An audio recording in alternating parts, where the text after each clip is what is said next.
बिस्मिल्लाहिर्रहमानिर्रहीम। भाइयों और बहनों, आज जो बात मैं आपसे कहने जा रहा हूँ यह न कोई कहानी है और न ही कोई कल्पना, ये हम सब की आने वाली सच्चाई है। अल्लाह ताला कुरान में फरमाता है, हर जीव को मौत का स्वाद चखना है। सूरह आले इमरान 3:150। सवाल ये नहीं है कि मौत आएगी या नहीं, सवाल ये है कि जब मौत आएगी तब हमारी हालत क्या होगी। मौत का समय, रूह का निकलना। जब किसी इंसान की जिंदगी की आखिरी घड़ी आती है तो वह पल बहुत भारी होता है। अगर वह इंसान ईमान वाला होता है तो रहमत के फरिश्ते उसके पास आते हैं और उससे कहते हैं, हे यह अच्छी रूह है, अपने रब की ओर लौट चल, वह तुझसे राज्य है और तू उससे राज। अल्लाह फरमाता है, फरिश्ते मोमीन लोगों की रह निकालते समय कहते हैं, तुम पर सलाम हो। सूरह नहल 16:32। हदीस के अनुसार ईमान वाले की रह पानी की बूंद की तरह आसानी से निकल जाती है। लेकिन भाइयों, जो इंसान गुनाहों में डूबा हुआ होता है उसके लिए यह पल बहुत कठिन होता है। उसकी रह कांटों से भरी ऊन की तरह खींच कर निकाली जाती है। उस समय इंसान चाहता है कि काश थोड़ी सी और मोहलत मिल जाए, लेकिन तब समय समाप्त हो चुका होता है। कब्र और बरज़ख की जिंदगी,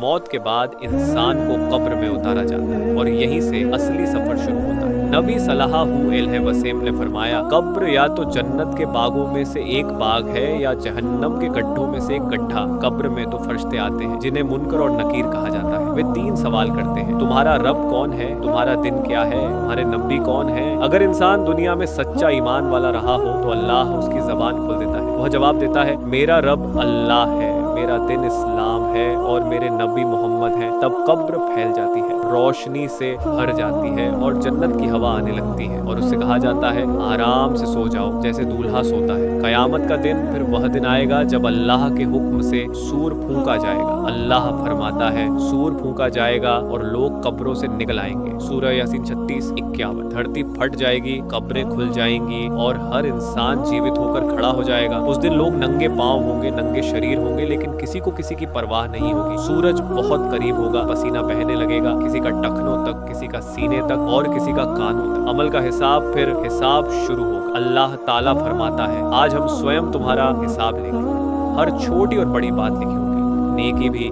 गुनाह भी, आंसू भी और तौबा भी। जिस इंसान को उसका अमाल नामा दाएं हाथ में दिया जाएगा वो खुशी से कहेगा, लो मेरा अमाल नामा पढ़ो, और जिसे बाएं हाथ में दिया जाएगा वह पछताते हुए कहेगा, काश मुझे मेरा अमाल नामा न दिया जाता। पुल सिरात, फिर जहन्नम के ऊपर पुल सिरात रखा जाएगा।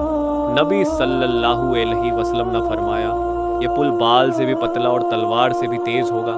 कोई बिजली की तरह पार करेगा, कोई दौड़ते हुए, कोई धीरे धीरे और कोई घुटनों के बल। और जिनके अमल कमजोर होंगे वे फिसल जाएंगे। उस समय सिर्फ एक ही आवाज होगी, ऐ अल्लाह बचा ले, बचा ले। जन्नत। हमेशा की जिंदगी जो लोग इस पुल को पार कर लेंगे वे जन्नत के दरवाजों तक पहुंच जाएंगे। उनसे कहा जाएगा, तुम पर सलाम हो, अब हमेशा यहीं रहो। वहां न मौत होगी, न बीमारी, न दुख, न आंसू।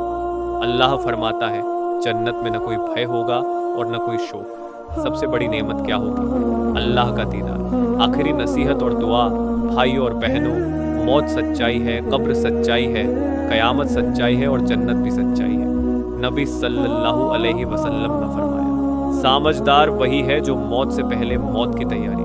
कार्य दुआ, ए अल्लाह हमें सही रास्ते पर चला, हमारे गुनाह माफ कर दे, हमें अच्छी मौत नसीब कर, हमारी कब्र को रोशन कर, हमारा हिसाब आसान कर और हमें जन्नत में दाखिल फरमा। आमीन।